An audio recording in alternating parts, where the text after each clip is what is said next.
हाँ जी, नमस्कार, राधे राधे, हर हर महादेव। मैं आपका आचार्य देव। आज इस वीडियो पे बात करेंगे मघा नक्षत्र के जातकों का वर्ष 2023 कैसा जाने वाला है। मघा नक्षत्र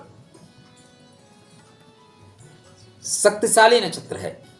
मघा नक्षत्र की जो शक्ति है ना, उसका तोड़ किसी के पास नहीं है। धनिष्ठा नक्षत्र भी शक्तिशाली है, लेकिन धनिष्ठा के साथ संघर्ष कुछ देर तक किया जा सकता है। मघा के साथ संघर्ष नहीं किया जा सकता। मघा आकाशीय बिजली जैसा है, अचानक आएगा और सब कुछ खत्म करके चला जाएगा। शास्त्रकार कहते हैं कि मघा नक्षत्रो अति वीर युक्ता, सूरस्य सूर्यो साकेत संगवा।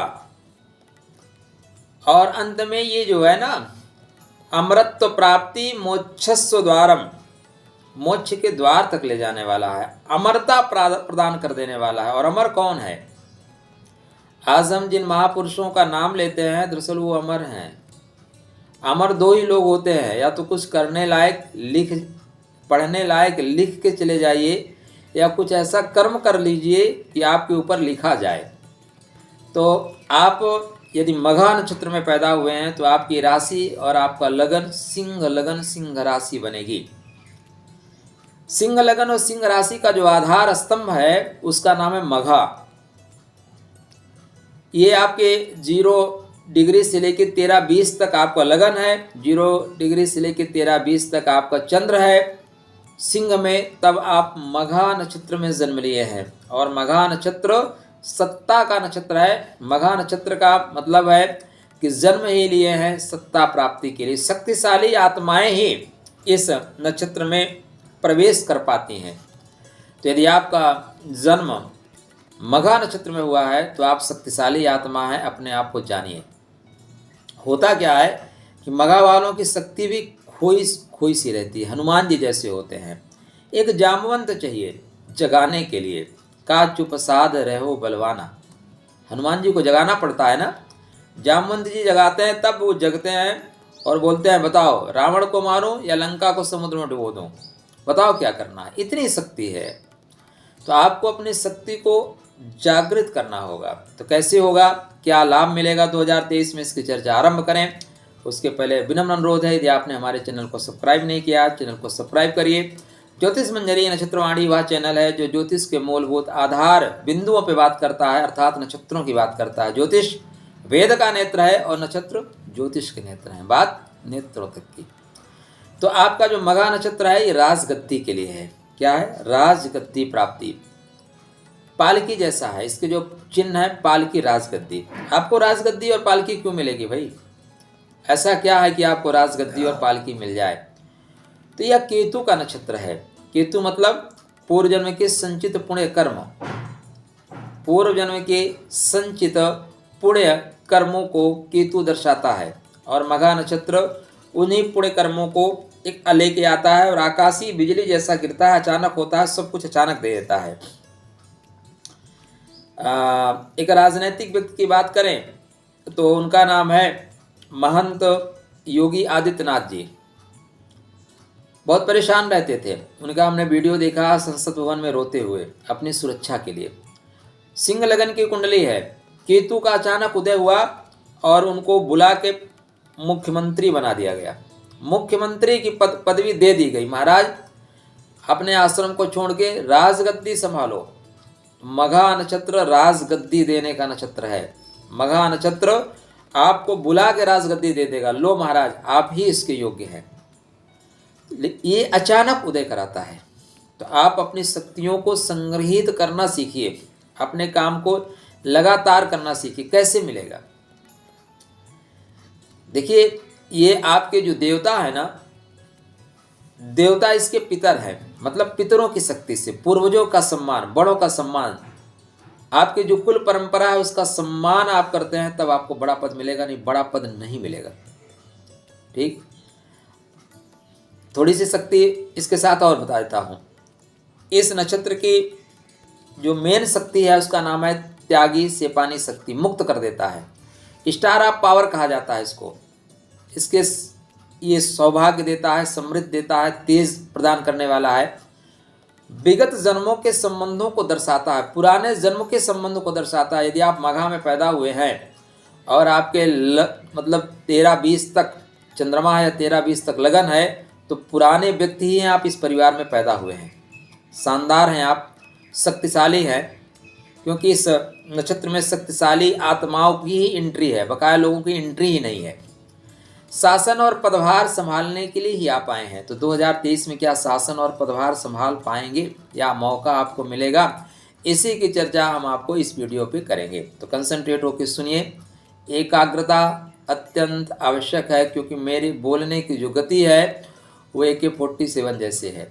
मैं बहुत स्पीड में बोलता हूँ, क्योंकि रटी रटाई चीज़ें आपको नहीं बताता। तो यदि आपको सुनने में परेशानी हो रही तो साइड में जो 3 बिंदु हैं वहाँ से जाकर वीडियो स्लो कर लीजिएगा।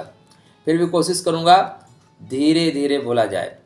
तो आप कर्तव्यनिष्ठ हैं, गौरवशाली हैं, दबदबा बना के रखते हैं, यही 3 चीज़ें आपको सत्ता दिलाने वाली हैं। कैसे सहायक होगा आपको सत्ता प्राप्ति होने में भाई 2023? क्या 2023 में बदल रहा है? तो पहली चीज़ बदलाव ये हो रही है कि आप सर्वाधिक रूप से जिससे परेशान थे वो चीज़ें आपके फेवर में आ रही हैं। मतलब दाम्पत्य जीवन आपके फेवर में आ रहा है। विगत 2 वर्षों से दाम्पत्य जीवन को लेकर आप बहुत प्रॉब्लम में थे, ऐसा लग रहा था तलाक हो जाएगा, तलाक होने की कंडीशन तक आ जाती थी, लेकिन आप किसी तरह उस पर पर्दा वगैरह डाल के, क्योंकि समाज में सम्मान चाहिए, तो आप ले चल रहे थे। तो यहाँ पे आपका सम्मान बचेगा, दाम्पत्य जीवन सुधरेगा। और सप्तम भाव सिर्फ दाम्पत्य जीवन का नहीं है, सप्तम भाव व्यापार का है, तो व्यापार भी सुधरेगा। क्यों सुधरेगा? क्योंकि शनि यहाँ पे मूल त्रिकोणीय राशि में जा रहे हैं, और मूल त्रिकोण राशि में शनि को आदेश दिया गया है कि आप सस्य योग क्रिएट करो। क्या क्रिएट करो? सस्य योग। तो शनि सस्य योग क्रिएट करेंगे। कैसे? व्यापार के माध्यम से, जीवन साथी के माध्यम से। जीवन साथी के माध्यम से आप ऊंचे पद तक जा सकते हो, उनके लाइजेंस से आप आगे बढ़ सकते हो, उनके संबंधों से आगे बढ़ सकते हो। व्यापार आपका इतना अच्छा चलेगा कि आप कोई पद प्राप्त कर सकते हैं या पद खरीद सकते हैं। वर्तमान में तो पद बिकते हैं। आप 50 लाख लेके जाइए, किसी भी पार्टी का कोषाध्यक्ष बन जाइए, राज्य मंत्री या प्रदेश अध्यक्ष बन जाइए, करोड़ रुपए लेके जाइए, बड़ा पद ले लीजिए, 10 करोड़ फेंकिए, मनचाहा पद ले लीजिए, ज़्यादा फेंकिए, राज्यसभा की सीट ले लीजिए। वर्तमान में तो यही चल रहा है। तो यहाँ पे आपका व्यापार इतना अच्छा चलेगा कि पद ग्रहण करने के लिए आप द्रव्य का उपयोग कर सकते हैं। ये कैसे एक्टिवेट होगा? मैं बात कर रहा हूँ मघा नक्षत्र की, मैं बात कर रहा हूँ केतु की। केतु महाराज एक्चुअली पिछले साल अक्टूबर से ही एक्टिवेट इसको करने में लगे हुए हैं, वो एक्टिवेट करने में लगे हुए हैं। केतु महाराज प्रेजेंट टाइम में आपके पराक्रम के घर में गोचर कर रहे हैं, और पराक्रम के घर में वो स्वाति नक्षत्र में गोचर कर रहे हैं। तो संघर्ष है आपके ऊपर, दबाव तो पिछले साल अक्टूबर से ज़्यादा है। अब दबाव धीरे धीरे इतना प्रेशर आपके ऊपर बन रहा है कि कोयले को धीरे से हीरे में परिवर्तित करना है, सोने को कुंदन बनाने की ओर बढ़ रहे हैं केतु। और केतु यहाँ पे पिछले नहीं, केतु यहाँ पे जो अवशिष्ट पदार्थ हैं उनको काट देंगे। स्वाति नक्षत्र की जो जाति है ना, उसका नाम है कसाई, बूचड़। बूचड़ क्या, कसाई क्या करता है? अवशिष्ट पदार्थों को काट के बाहर कर देता है, खाने वाले पदार्थों को सिलेक्ट करता है। तो यहाँ पे केतु अवशिष्ट पदार्थों को बाहर करेंगे। केतु और क्या करेंगे? केतु एक्टिव कर देंगे अपने तीनों नक्षत्रों को। किसके माध्यम से? राहु के माध्यम से। कभी कभी क्या होता है कि फ्रंट पे जो दिखता है ना वो होता नहीं, बैक में कुछ और होता है। रणनीति तो पर्दे के पीछे बनती है। तो केतु ने राहु के साथ मिलकर रणनीति तैयार कर ली है। केतु अक्टूबर से ही राहु के घर में बैठा हुआ है, उसको मना रहा है कि भाई देखो मैं तुम्हारे घर में आया हूँ, मान जाओ, मुझे ये करना है। तो केतु, राहु बीच में आना का नहीं कर रहा था, लेकिन अभी राहु मान गया है। राहु केतु की बात को मान गया, बोलता है ठीक है भाई, इतने दिन से मेरे घर में बैठे हो, जा नहीं रहे हो, आपका काम करना ही पड़ेगा। तो यहाँ पे 20 फरवरी से इन दोनों का जो समझौता हुआ है वो आपके लाइफ में दिखना शुरू हो जाएगा। 20, देखिए ये सारी चीज़ें मैं आपको इस तरह कनेक्ट कर रहा हूँ कि जैसे आपके जीवन का एक पार्ट हो। ग्रहों को जमीन पे उतार कर आपके जीवन में सिंपल भाषा में, मैं शास्त्रीय भाषा में बता सकता हूँ आपको, संस्कृत में 2 श्लोक बोल सकता हूँ, लेकिन मज़ा नहीं आएगा। भाषा वो जो आपको, भाषा क्या है? संप्रेषण का माध्यम है। भाषा क्या है? विचारों को व्यक्त करने का तरीका है। तो वो भाषा जो आपको समझ में आ सके, ठीक है ना। इसलिए सरलतम भाषा में आपको बताने की मैं कोशिश कर रहा हूँ।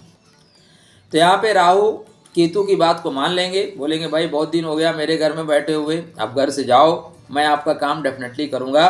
तो राहु केतु तब तक नहीं मानेगा जब तक राहु को अपने नक्षत्र में ले जाके बैठा देगा। लो मेरी कुर्सी पकड़ो, संभालो, काम करो।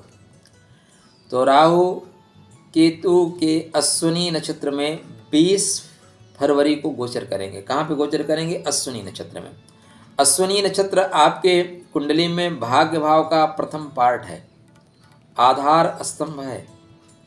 ये आपके भाग्य को जगा देगा, क्योंकि पूर्व जन्म की थाती है, पुण्यों का है। इस समय आपके पितर आपका सपोर्ट करेंगे। अचानक आपका उदय होगा, अचानक लोग आपको बुलाएंगे, परिस्थितियां ऐसी डेवलप होंगी कि वहाँ पे कोई विकल्प ही नहीं होगा, आप ही विकल्प होंगे और आपको ही राजगद्दी दे दी जाएगी, सिंहासन आपको ही मिलेगा। जब यहाँ पे राहु अश्विनी नक्षत्र में चल रहे होंगे, अश्विनी क्या है देखिएगा, पॉइंट को समझिएगा। नई सुप्तस्य सिंहस्य प्रविशंत मुखे मृगा, सोए हुए शेर के मुख में हिरण कभी प्रवेश नहीं करेगा। जगना तो पड़ेगा, तो उत्तिष्ठ, जागृत, उठिए, जागिए, अपने व्यक्तित्व को संवारिए, अपने सूर्य को मजबूत करिए। क्योंकि अगर आप मजबूत नहीं है तो सत्ता आपके पास आएगी भी तो सत्ता छीन ली जाएगी, बहुत दिन तक सत्ता आपके पास नहीं रहेगी। तो सूर्य मजबूत हुए तो आप सत्ता को संभाल पाओगे। एक कदम पीछे आइए, एक कदम पीछे आइए। अब देखिए, अगर आप यहाँ तक पहुँच रहे हैं तो कैसे पहुँच रहे हैं? आपके द्वादश भाव में नक्षत्र चल रहा है जिसका नाम है अश्लेषा।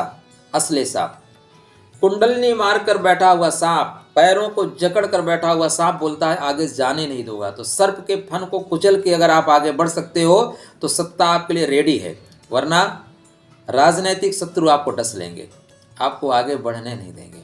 तो वो मादा पैदा करो, वो जिगरा पैदा करो कि शत्रु भी आपको बोलेंगे सर प्लीज़ पहले आप। तो ये अगर मादा पैदा कर सकते हो तो आप आगे बढ़ जाओगे, वरना अश्लेषा में फंस के रह जाओगे। अश्लेषा कुंडलनी मारकर बैठा हुआ सांप है, मौका मिलते ही डस लेगा। ये कहाँ है? द्वादश भाव में बुध। मतलब चमचों से रहिए सावधान, शुद्ध रूप से चमचों से रहिए सावधान, ग्राउंड में उतर कर करिए काम। अगर ऐसा आप करते हैं तो 9th हाउस में चलने वाला नक्षत्र अश्विनी नक्षत्र में राहु का गोचर आपके लिए अत्यंत योगप्रद है। घोड़े की तरह भागना शुरू करोगे। पहला जो स्टार्टिंग है वो थोड़ा सा व्यात्मक होगा, उसके बाद आपको लाभ की पूर्ति होगी, कामनाओं की पूर्ति हुई दिखाई देगी 3rd चरण में। 2nd चरण में आप सत्ता के बहुत करीब होंगे और 1st चरण में सत्ता पे आप विराजमान हो जाएंगे। 4 चरणों की मैंने बात बताई। अपनी कुंडली उठाइए, पॉइंट टू पॉइंट नोट करिए। हर चरण लगभग 2 माह 7 दिन के आसपास जाएगा। इतना विशद विवेचन आपको अन्यत्र अगर मिले तो फिर आप मेरे चैनल को सब्सक्राइब मत करिएगा। अगर नहीं मिलता तो तुरंत सब्सक्राइब करिए और अपने मित्रों को भी सब्सक्राइब करने के लिए प्रेरित करिए। अब राहु महाराज जैसे चतुर्थ नवांशा में चलेंगे तो चतुर्थ नवांशा किसका है? कर्क नवांशा, वहाँ पे अच्छा फल नहीं देंगे। लेकिन मिथुन नवांशा आपकी कुंडली में कामनाओं की पूर्ति का, लाभ का है, तो लाभ देंगे। किसका लाभ? सत्ता का लाभ, सरकार का लाभ। द्वितीय नवांशा लाभ नहीं है, डायरेक्ट सरकार है, मतलब वृषभ नवांशा।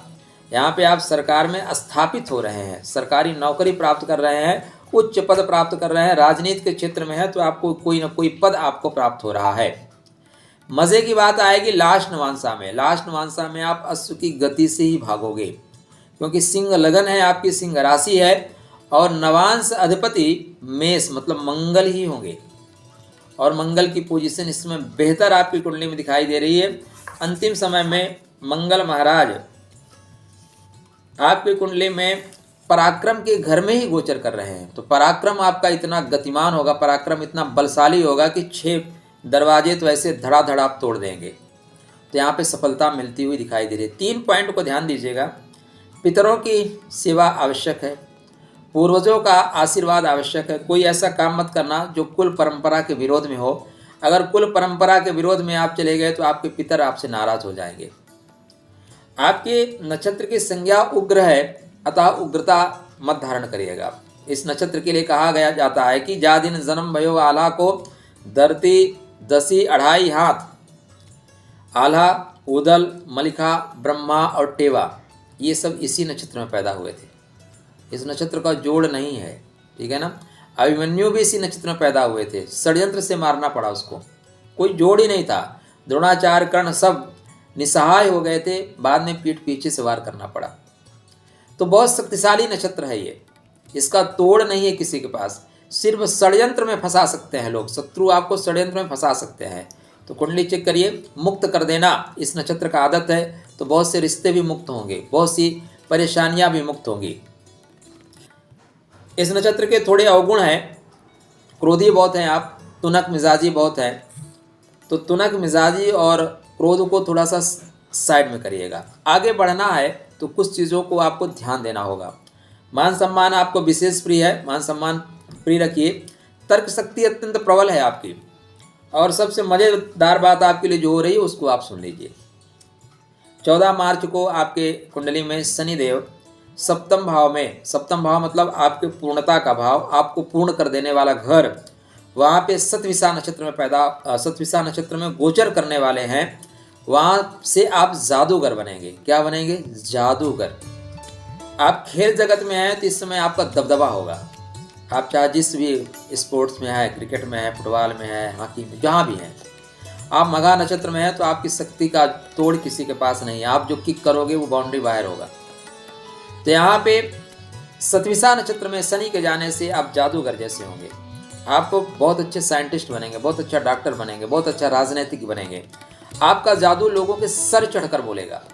आप जो दिखाना चाहोगे लोग वही देखेंगे, जो डिसीजन लेना चाहोगे लोग आपके फेवर में ही आएंगे और आपको ऐतिहासिक बताएंगे। तो 2023 आपके लिए बेहतर वर्ष है, बेहतर समय है। अगर इस समय आप कुछ नहीं कर पाए तो अपने आप को शायद आप माफ़ नहीं कर पाएंगे। इसलिए उत्तिष्ठ जागृत वरान बोधत, उठिए, जागिए, लक्ष्य की ओर बढ़िए। किसी तरह की कोई समस्या है, परेशानी नहीं समझ में आ रही है, दिए हुए नंबरों पे संपर्क करिए। खुश रहिए, स्वस्थ रहिए, प्रसन्न रहिए, राधे राधे करते रहिए। आपके लिए जय जगदम्ब।